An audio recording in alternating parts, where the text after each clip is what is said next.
Have you ever wondered why near-death experiences are so wildly different? On one hand, you have people like Tricia Barker. God looked like this bright light, but it was more than a light. It was intelligence. It was a magnet. It was something that changed me. I can't describe how shocking it was. I call it an atomic bomb of love because it was so massive. It just hit me. Sounds amazing, right? But then you have people that experience hell. I hope and pray that nobody ever goes through what I went through, because I have never told anyone what really happened and what it was like for me. It was really bad. Really, really bad. And then there's a third group, people who see absolutely nothing, just a total silent void. It just immediately turned into this place where it was fairly dark. And I had the feeling of, where am I? And then kind of a relaxed feeling of, oh, I'm here, as if I knew where I was. And I noticed how quiet it was. It was so silent. The quietness is so calming and peaceful. So why the inconsistency? Is it just random brain chemistry, or is there a manual to the afterlife that explains exactly what you see and why you see it? Handbook for the recently diseased. Deceased. Well, it turns out there is. It is called The Spirit's Book, and it was written in 1857. Today, we're going to look at videos of real people who have died and come back, and then we're going to use this 150-year-old spiritual handbook to decode why they had such different experiences. By the end of this video, you'll understand the vibration factor and why your mindset right now might be pre-programming your destination. But first, who are these beings of light that so many people see? Are they just random energy, or people or beings you actually know? For many, the first thing they see is a welcoming committee. You listen to Bill Letson, a firefighter who had an NDE in 1994. The heavenly side of the spectrum isn't just a place, it's a vibe. He calls it a cosmic orgasm. So anyway, I was flying through this star-filled realm, feeling absolutely ecstatic, like a cosmic orgasm. And it wasn't just an explosion, that was a full-time vibe. That is what we come from. We get glimpses of it here when we score the winning touchdown, or we get that job we wanted, or get the girl, and all these victories, as you roll them all into one, times it by 1,000,000, that is your vibration. He describes it as a literal upgrade, where the stars themselves are actually welcoming you. But yeah, I was flying through this star-filled realm, and there were all these magnificent stars, orbs all around me, and they were so welcoming.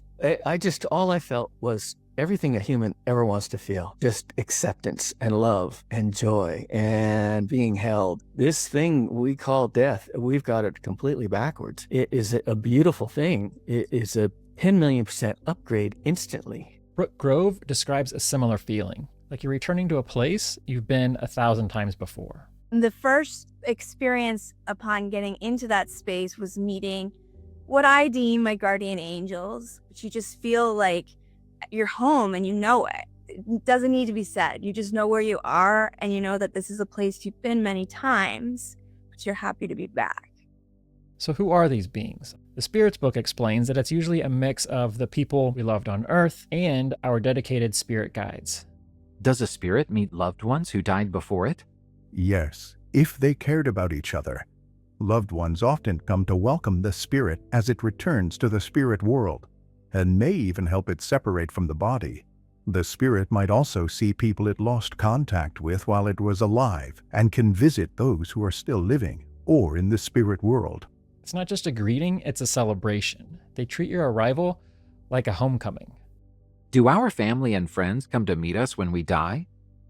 Yes, they come to welcome the soul they love. If the soul has survived life's challenges, they celebrate it, like welcoming someone home after a long trip, and help it let go of its physical body. But if everyone has this soul family, why do some people cross over and see absolutely nothing? Daniel didn't see stars or family at first. For him, it was just nothing. All I saw was my body. And then everything just turned black. I wish I could explain that void, that blackness. I don't have words for it. But for some, this void isn't just empty, it's heavy. Penny Wittbrodt, a nurse who had an NDE, described an experience where the void felt almost eternal. It was so dark, and it seemed limitless to me as far as its space. And there was an oppressive nature to it. I just didn't know what was going on, why I was trapped there, what I could do to get out. And time is really different there. Time here is so structured, and time there really gets away from you. And so I always tell people, if I had to compare this earthly time with the time that I spent in the void, I would say it was probably about 10 years. 10 years of oppressive nothingness is what the Spirit Book calls the state of confusion. When the soul leaves the body, does it immediately know what's happening? Not right away. It usually feels confused for a little while. When someone dies, things can seem blurry and confusing at first. The soul needs time to adjust, like waking up from a deep sleep and trying to figure out what's happening. As the connection to the physical body fades, the spirit becomes clearer, and memories and thoughts return. This state of confusion can last anywhere from a few hours to several months, or even years. Those who think about the afterlife while alive tend to adjust much faster because they immediately understand their situation. The manual says this state of confusion is different for everybody. So it's not a one-size-fits-all kind of experience. Do all spirits feel the same level of confusion after leaving the body? No, it's different for each spirit. Pure and advanced spirits become aware almost right away because they didn't focus too much on material things during life. But those who lived selfishly or made bad choices stay confused for a much longer time. So what happens when the void doesn't stay peaceful? What about when it turns into hell? So why would a loving God allow anyone to wake up in a place of fire and screaming? M.K. McDaniel described a literal nightmare. And then eventually this kind of a reddish glow started happening. And I figured, oh, well, maybe the sun's coming up. I'll be able to see where I am. But it didn't get too much lighter, and there was a swirling fog that was now encompassing the area. And it was getting too warm. It smelled awful. And then I started hearing these shriekings and screaming in the background. I thought to myself, this can't be good. And as I thought that, this voice boomed out of the fog, "Do you know where you are?" My mind raced, and all I could come up with was, hell? And the voice boomed back with this maniacal laugh. And I took off, running, turned left, and took off into the darkness. The Spirit's Book flips the script on this entirely. It explains that hell isn't a physical pit God built to toss you into. It's actually an internal state of being. Are there specific places in the universe where spirits go for rewards or punishments based on their actions? We've already answered this question. A spirit's happiness or suffering comes from within, based on how much it has improved itself. So does that mean heaven and hell aren't real places like people imagine? They are just figures of speech. Happy and unhappy spirits exist everywhere. However, spirits with similar qualities tend to stay together because they naturally connect with those like them. The idea that heaven and hell are specific locations stems from humans' attempts to give form to things that are too vast for them to fully understand.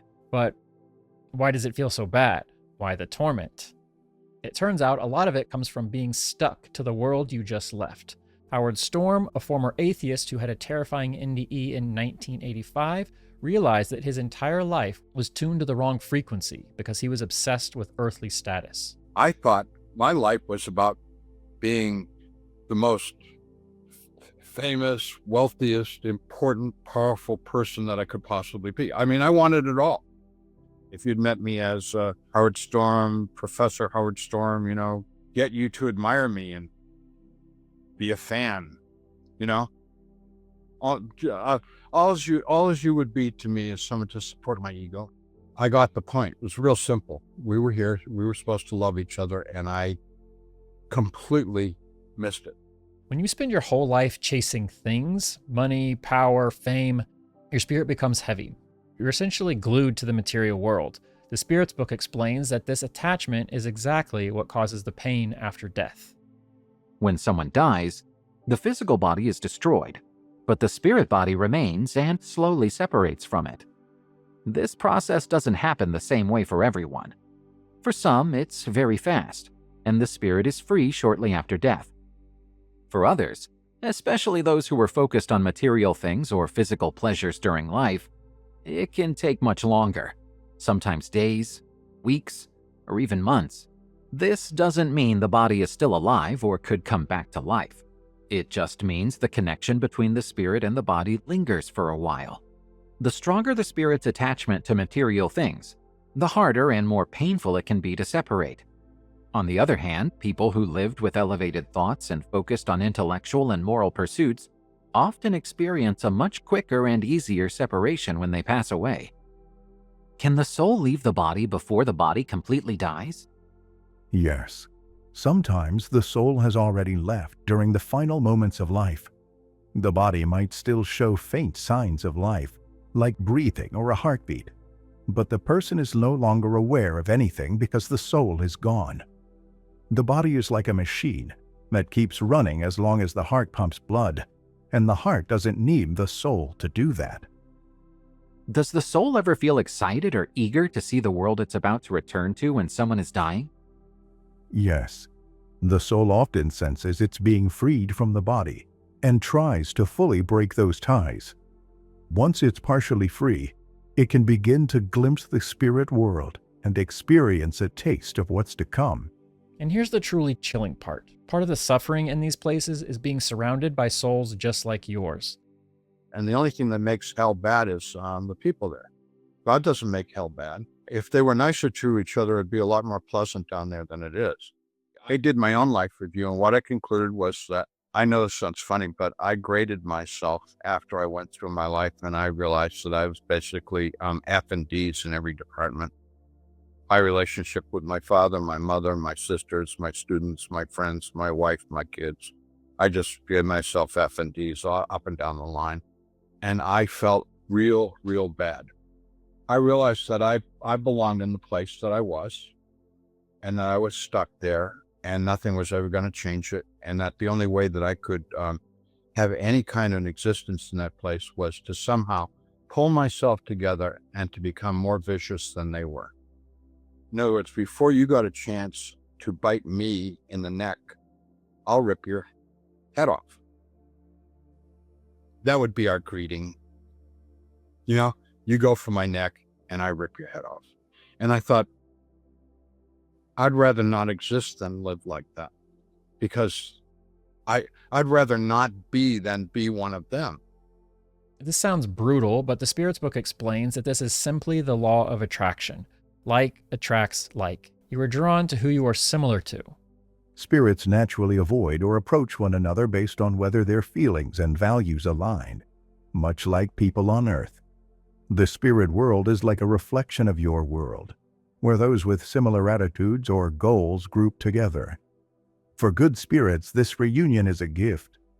But those who have done wrong, they may find themselves alone or only surrounded by others like them, which feels like a punishment. Bill Letson explains that if you leave this world in an astonished state, meaning you're confused, heavy, or just simply unprepared, you don't just transition directly into the light. You end up bumping around in the basement of the universe. This thing about leaving this world in an astonished state, you know, you're going to bump around in these low vibrational places until you can sort out that astonishment. And for some, it could be a long time. Penny Wittbrodt experienced exactly this. She was bumping around in the dark void for what felt like 10 years, until she finally started doing some spiritual detective work. She realized that the darkness around her wasn't a punishment from God.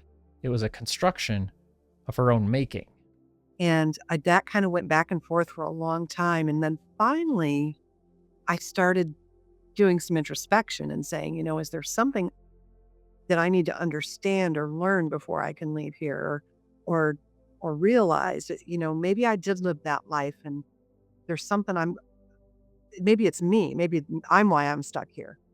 And it just occurred to me that the spiritual space that I was in was a picture of the spiritual space that I had made on the earth realm. I had kind of, since my divorce many years ago, I had kind of built this wall around myself to protect me and protect the kids.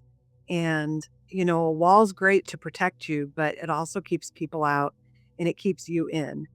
And so I'd really started to isolate. You know, I mean, I went to work, I took care of my kids, I took care of my house. I went to work, I took care of my kids, I took care of my house. And I stopped putting myself out there. And so the isolation that I had built on this side followed me over. The walls you build around your heart on earth become the literal void or hell you wake up in. And here's the kicker. If you believe you deserve to be punished, your own mind will keep the nightmare going. Some spirits believe in eternal punishment, and as we've mentioned before, that belief itself can feel like a form of punishment. But here's the miracle. As soon as you own it, you can break it. For Penny, the realization itself was her way out. As soon as I figured out that this was the eternity that I had created, as soon as that realization happened, there was this rumbling and it exploded open. And so now all these little pieces of the darkness, like almost shards, are flying. They're just spinning around. And the darkness is pushing further and further away. And this spirit comes. And I didn't know who she was at first. And she's just larger than life. Orange hair on her head that is so bright, it's on fire. And so there's like these little licks of flame that are her hair. And she's just such an attractive spirit. Like I couldn't keep myself from going to her. And so I go to her and she holds me against her chest and I realize it's my grandmother.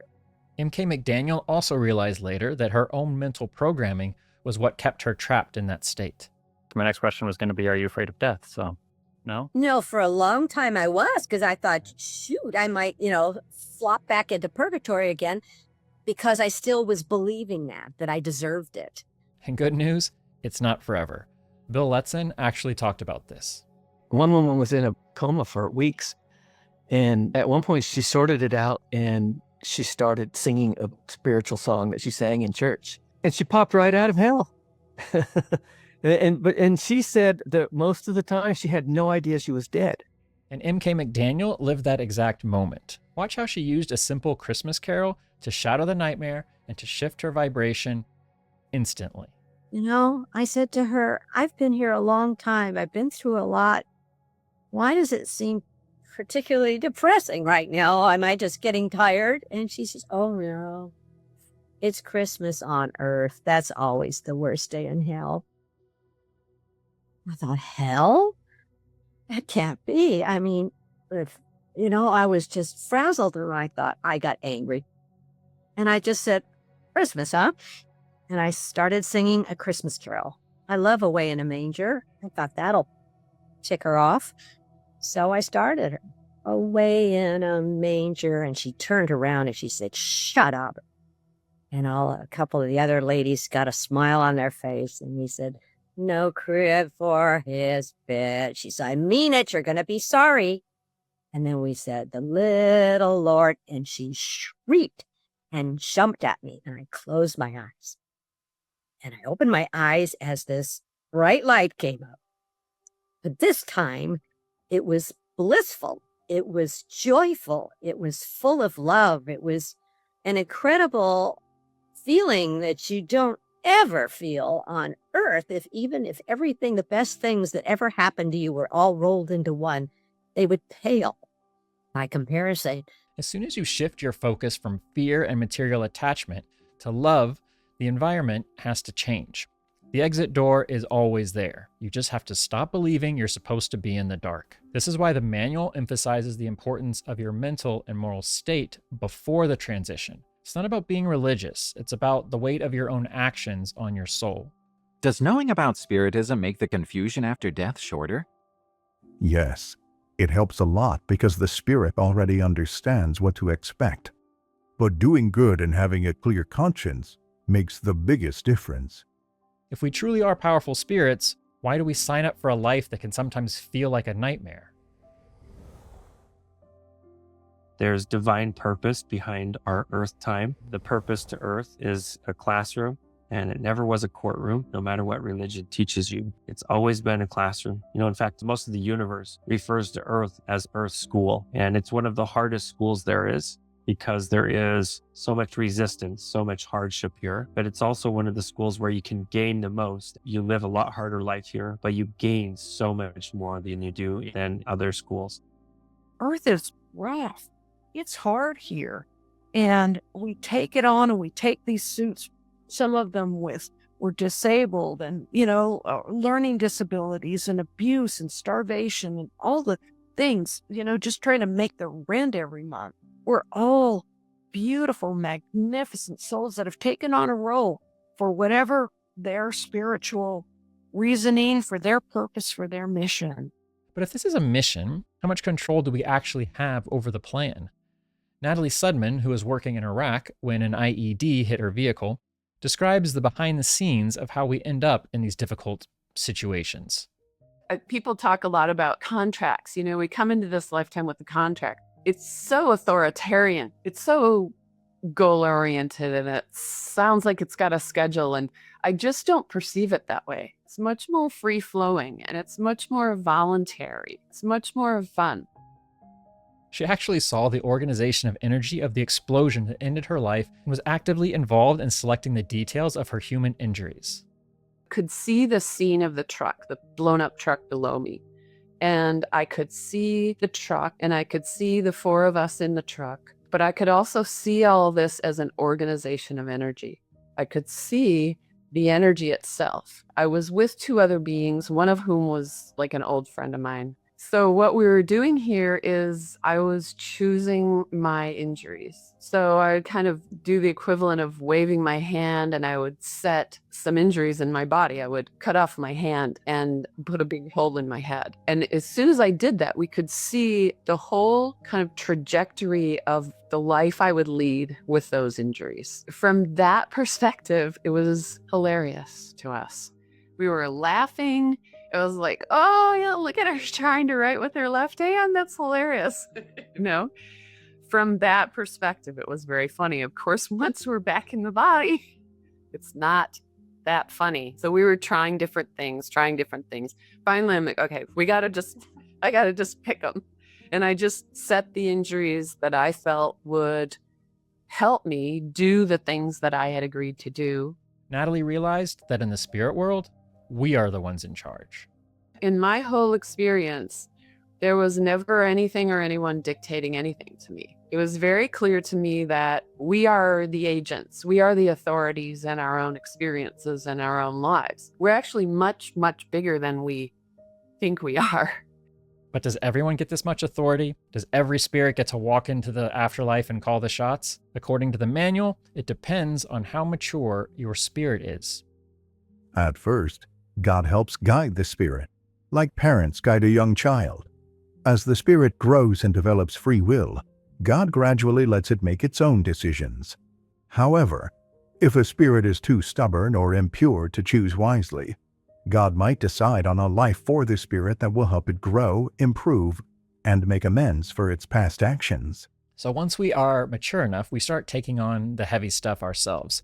Betty's experience shows that a seasoned soul doesn't look for the easy way out. They look for the most intense training possible. Watch how she describes shopping for her life's challenges. So this man presented himself to me. He was wearing a plaid blazer and a fedora, and we were inside of a grocery store, and we had an empty grocery cart, and he said, pick your life. On the walls of the grocery aisles, it looked like there were these cereal boxes, and every cereal box had a life experience on it. And I just remember being this little orb of light, and I was like, well, if I'm going to Earth, I'm going to Earth. And I just start grabbing every cereal box I can get my figurative hands on. There's no body there, and I just start throwing everything into the cart, and just the densest experiences. Betty was told that her struggles weren't just bad luck, they were a boot camp designed to prepare her for a specific job. I was told that I was a divine spiritual warrior, that I had chosen to come to Earth and to live this life, and that I had chosen all of the adversity that I had experienced. The first part of my life was like boot camp, and the second part of my life would be carrying out the mission, and that I had to come back to Earth to do that. The Spirit's book confirms that this boot camp is the literal purpose of our physical lives. What is the purpose of spirits living in physical bodies? God requires spirits to live in physical bodies to help them grow and improve. For some, it's a way to make up for past mistakes. For others, it's a mission to do good. To reach perfection, spirits must experience the challenges of physical life, which helps them learn and grow. It sounds wild to think that we'd grab the densest, hardest experiences, but the Spirit's book explains why exactly a soul would do that. Wouldn't a spirit naturally choose the least painful trials? That might seem true to you, but not to the spirit. Once it is free from its physical body, the illusions of earthly life fade away, and the spirit sees things differently. On Earth, people are influenced by material desires, so they usually only focus on how hard their challenges seem. That's why it feels natural to think they pick trials that come with comfort and pleasure. But when spirits leave their physical bodies and get a glimpse of lasting happiness, those temporary hardships don't seem like a big deal anymore. A spirit might actually choose a difficult and painful life so it can reach a better state faster, like someone taking bad-tasting medicine to heal quickly. Don't we see examples of this all the time? People work hard, sometimes without much rest, to save up for a better future. Soldiers take on dangerous missions, and explorers face incredible risks for the sake of science or their own success. People willingly put themselves through challenges to achieve honor or rewards.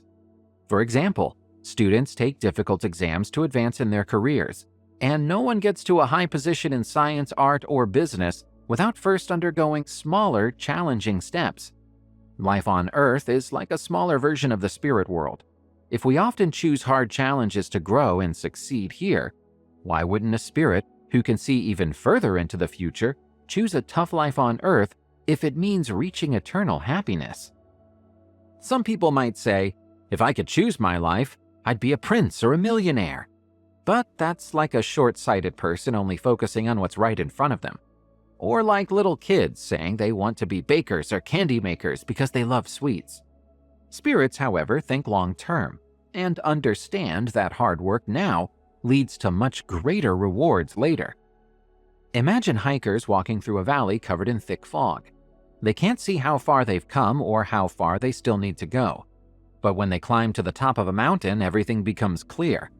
They can see the path they've traveled, the distance left, and the obstacles they'll need to overcome. Spirits living on Earth are like hikers in the foggy valley. They can't see the bigger picture because they're tied to their earthly life. But when those ties are gone, it's like reaching the top of the mountain. They can finally see everything clearly. For the hiker, the goal is to rest after a tiring journey. For the spirit, the goal is ultimate happiness after facing life's challenges. But once you're in the middle of boot camp and it gets really hard, can you just quit? Betty realized that once the ride starts, you're committed to finishing the ride. And it wasn't like a punishment. It wasn't like, we're making you go back. It was like, listen, you signed up for something. You have to complete it. And so these are your options for completion. There's no way to not complete what you signed up for. I kind of likened it to like being on a roller coaster. You can't hop off the ride halfway through. You got to just complete the ride.